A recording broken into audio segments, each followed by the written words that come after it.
डकायत उद्यम को पण्ड कला पुलिस। डकायत उद्यम बेले माड़ी बसिला पुलिस 5 जन को गिरफ करिबारे सफल होइथिबा बेले अन्य अभियुक्त माने फेरार होइछन्ति। एने आज नवरंगपुर जिला मैदलपुर थाना रे नवरंगपुर अतिरिक्त आरक्षी अधीक्षक आदित्य सेन एक सांबादिक सम्मेलन रे सूचना दैछन्ति। एक डकायत दल मैदलपुर अंचल रे डकायत उद्यम करुथबा बेले मैदलपुर पुलिस पेट्रोलिंग करुथबा समय रे 5 जन अभियुक्त को धरिथिले। अन्य साथी माने फेरार थिबा मध्य सूचना दैछन्ति। एमानंकु कोर्ट चालान करा जिवो बोली कहिसंती। सेमानंक निकटरे एक बोलेरो गाड़ी 5 गोटी मोबाइल गोटे बाइक और विभिन्न प्रकार मारणास्त्र सबु जबत करिसंती। एही सांबादिक सम्मेलन रे एसटीपीओ सत्यजित कांडेलकेल और आईआईसी जुगल सबर उपस्थित रहिथिले।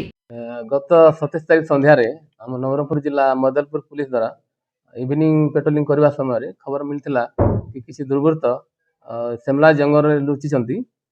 खबर पाई पुलिस सेठी पहुंचबा समय रे से माने दौड़ी पळेबा चेष्टा करथिले। सेही समय रे 5 जन को हमें अटक रखिथिलु। बाकी सब दौड़ी पळिले। 5 जन को आनी कि थाना रे पचराजर करे हम जानिबा पाइलु कि से माने एठी जने बिजनेसमैन को घरे डकैती करा पे आछंती।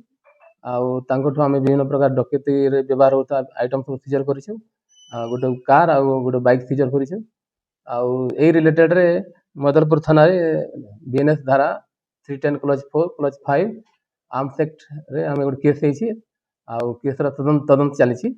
आउ फर्दर इन्वेस्टिगेशन ले जणा पड़िबो। केते जण सर एबे हम पाखरे 5 जण अछंती।